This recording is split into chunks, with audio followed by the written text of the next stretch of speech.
Hi, I'm Dan. I've probably spoken to some of you today.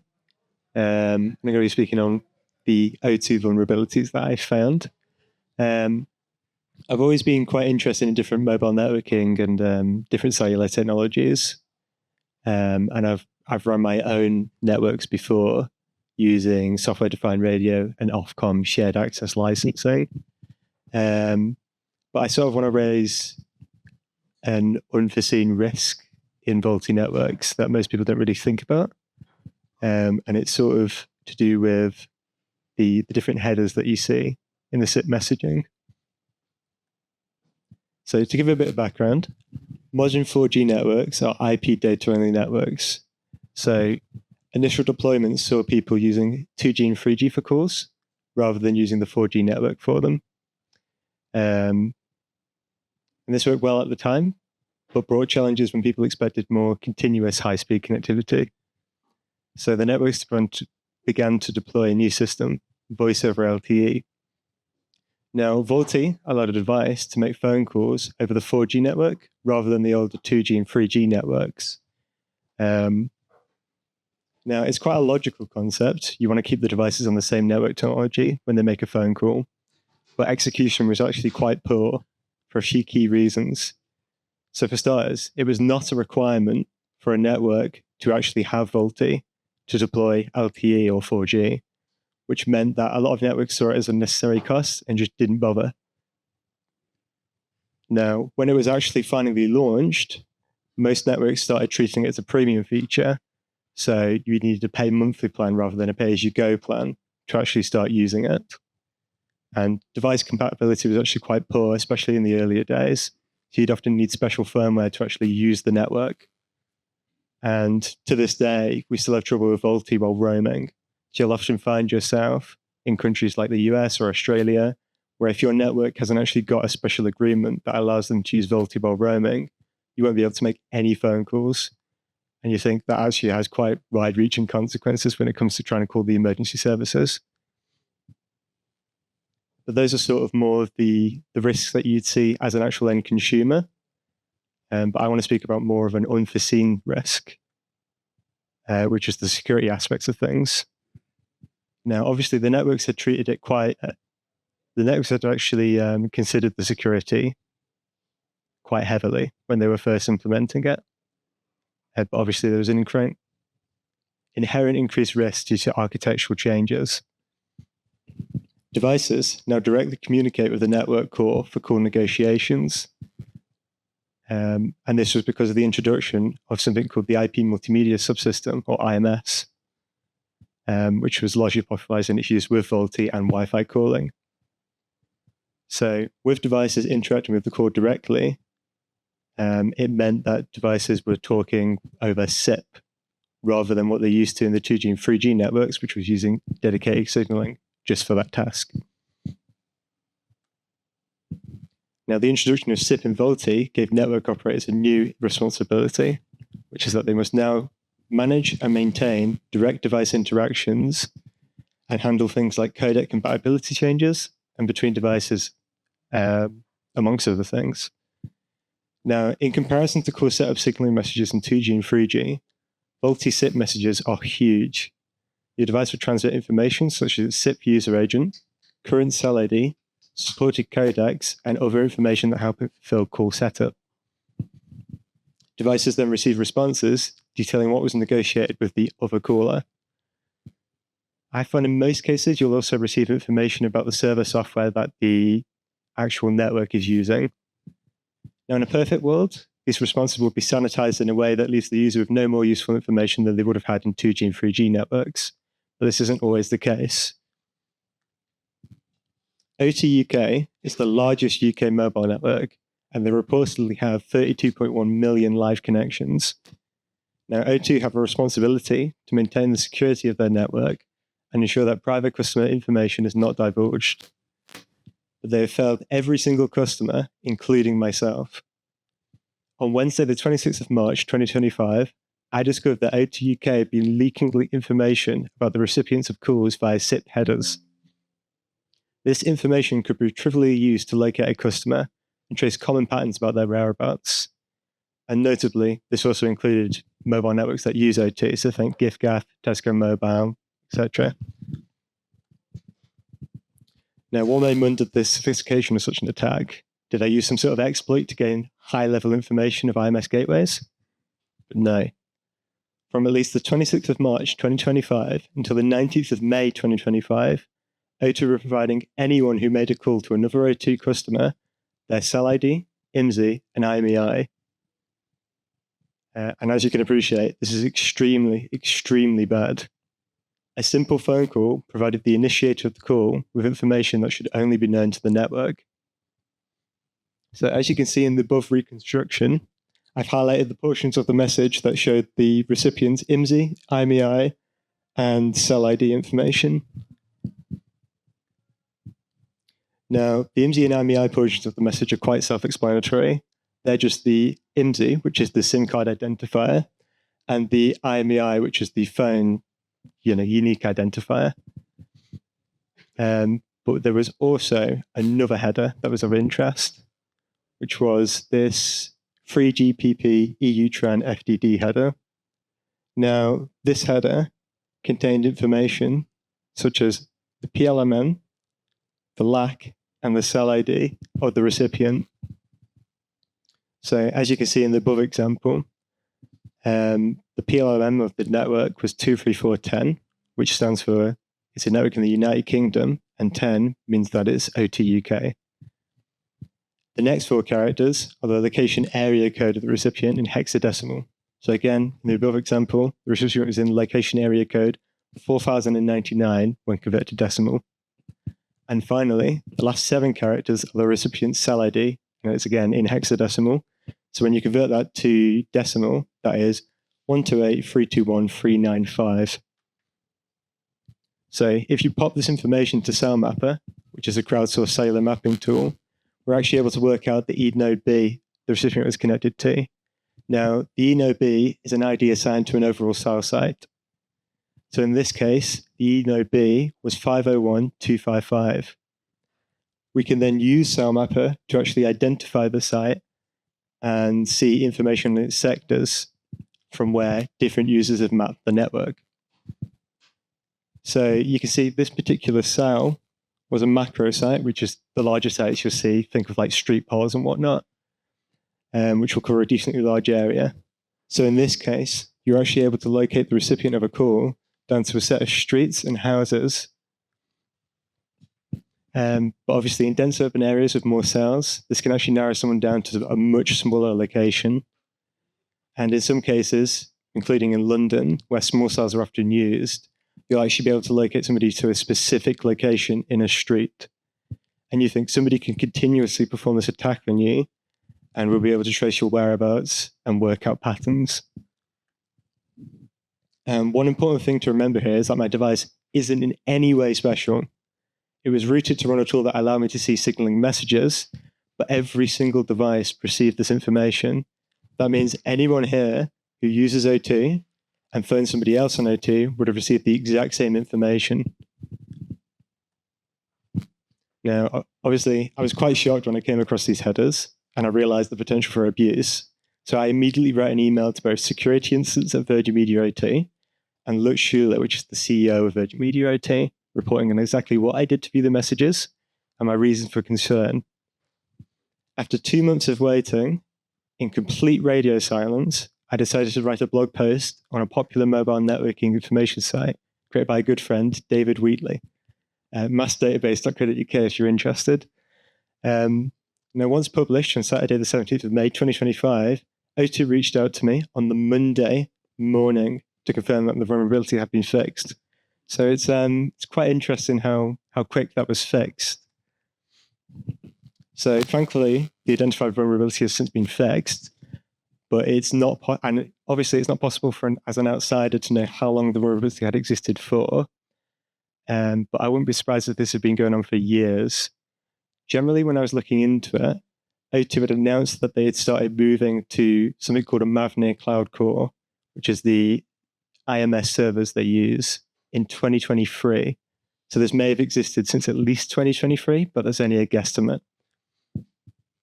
But obviously, my biggest concern was obviously you could think of quite bad situations where this could be used against someone. If somebody was in like a domestic abuse situation, their partner could easily find them based upon this information and work out patterns of where they are, where they work, etc. And you've also got to think of, the potential of state actors using the same information to locate politicians and whatnot. I imagine there are a lot of government contracts that use OT. Now, the exploit cannot be quantified or traced retroactively in any real way, because again, it's literally a normal phone call. So you wouldn't be able to tell if somebody was trying to get this information because they were just sharing this information with everybody. And my final point really is that I think the same vulnerability could really exist elsewhere in the world. I have had people in the industry actually reach out to me and say that this was a default behavior at one point in the IMS server used, made by Mavner. So I imagine there's potentially other networks out there in the world that are doing the exact same behavior, where these headers are just being passed straight through to the recipient. But that's all I have for you today. Are there any questions from anyone?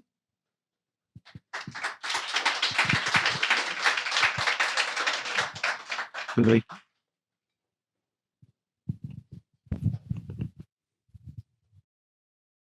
I guess this is a peculiarity of it being an IP transmission as such, and you wouldn't be able to pull out anything similar from the whatever signaling they use for regular 3G, 4G GSM stuff. So with the 2G and 3G networks, they transmitted call information in an extremely, extremely standardized way. There was only so much room to actually provide information. So you actually couldn't have given this, at least unless you did it explicitly. So obviously the network's not going to send you a text with the user's location. And that's the only real way you could have transmitted that information.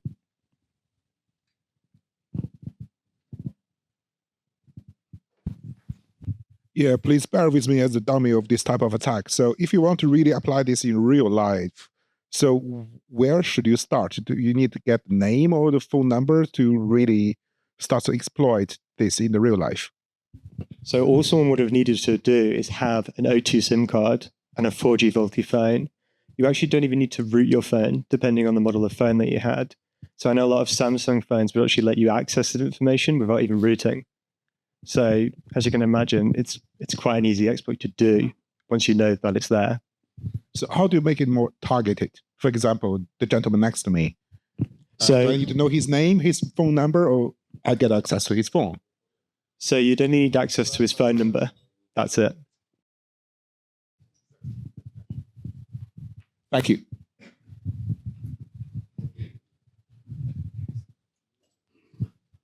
How quickly did the information appear in the SIP flow? Because I guess you could have, as soon as you, in the first 10 microseconds of connecting before the other phone even starts ringing, so that you could almost do a ping phone call and then terminate the call before the other side's even aware you've touched them. Yeah. So this is actually probably something I should have mentioned, but you could actually do this before the recipient's phone began ringing. So you could call them, quickly end the call, and their phone had still responded, but hadn't shown any notification and wouldn't receive any messaging that they'd been phoned by you. Well,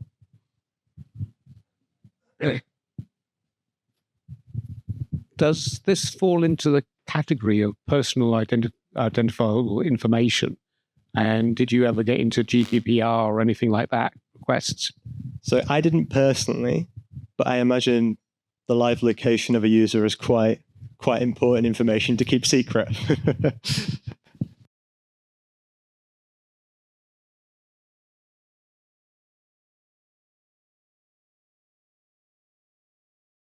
So if you're paranoid and you don't want to have this happen to you, what protections might you put in place for yourself to prevent this attack from happening? So one mitigation that would have worked against this attack anyway would have been disabling 4G calling and Wi-Fi calling. But even that's not necessarily enough in some cases. So I found that some phones, even if you disable 4G calling and Wi-Fi calling, will still register for IMS. And And if they register for IMS, which is the server that sort of notifies your phone, you'll still get the exact same information when you phone someone. So on the Wi-Fi, when you do Wi-Fi calling, what information do you get back then? Because you're not actually on a cell when you're doing Wi-Fi calling. So when it was on Wi-Fi calling, your phone would actually send back the last cell it had seen, including the last time that it actually saw that cell. So it would send back the seconds that it had seen that cell and the actual cell ID. Okay, cool. On top of that, when you have your last location,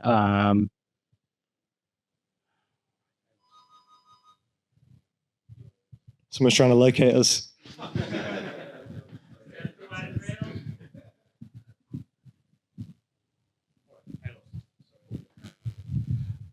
So because I'm just going to abuse the mic as the host because I can. If you use 141 to hide your number, I know you said you could ping the phone. If you're hiding your number with 141, does any of this information reveal the number that you're calling from?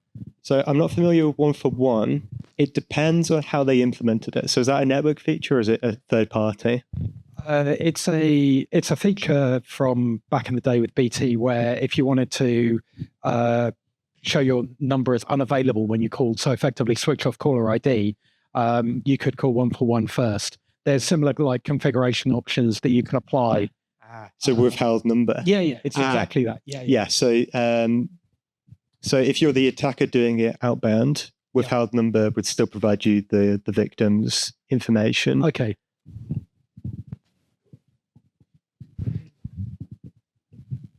Did the victim receive your information?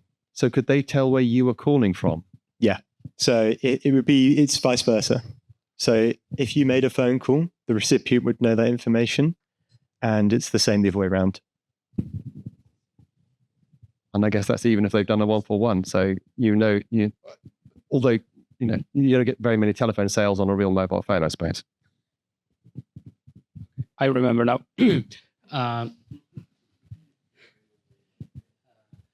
Does the phone send the location or the network expose that location?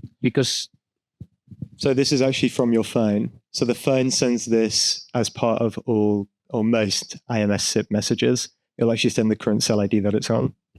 But the cell knows that I'm on that as well, right? So yes. So this is just additional information added in. So the phone could just not send it, right, in the first place. Is it required? Because they have it. So I think if you sent false information, it wouldn't matter. I don't know this off the top of my head, but I think it wouldn't matter.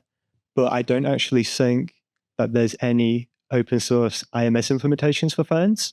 So I think even if you wanted to do this, you'd have to first make your own IMS stack first, rather than using your vendor's implementation. Because we could turn it around and ask, for example, Apple, why they are sending my location to the network, because the network knows it, right? So it's set in the spec. So you could ask Apple that, I suppose, but it would be they're just following how it's meant to be implemented.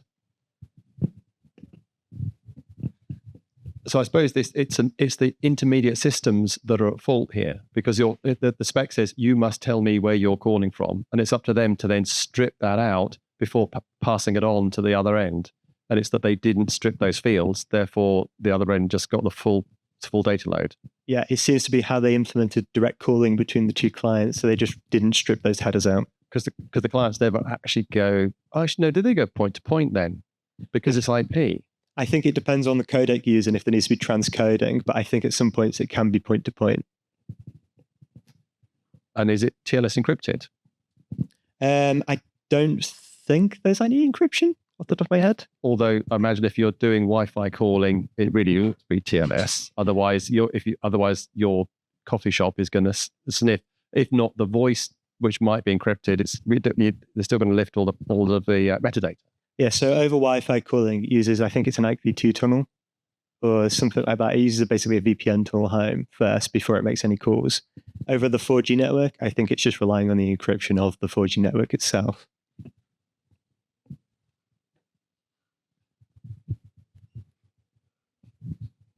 How similar is the software used in that to the software they will use as landlines go to the VoIP or the digital calling or whatever they're calling it? Is there any similar problems in the future?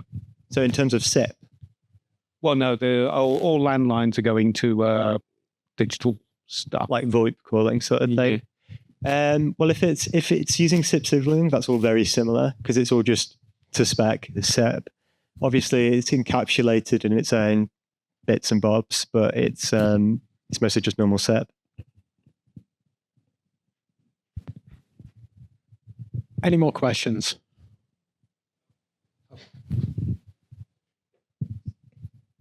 Yeah, that was a great talk. Just wanted to ask, for anyone interested, what resources would you recommend to learn more about these sorts of attack vectors? So I sort of started looking into this stuff anyway when I was trying to make my own network. And that's why I had all the tooling already set up. In terms of if you wanted to start looking into cellular networks, there's quite a good rooted Android app called Network Signal Guru that lets you look at what everything your modem is sending out and sending in. But in terms of central resources, I don't think there really are that many for cellular technologies. You just kind of have to Google it and find out. And there's a lot of communities and people around it that will give you more info.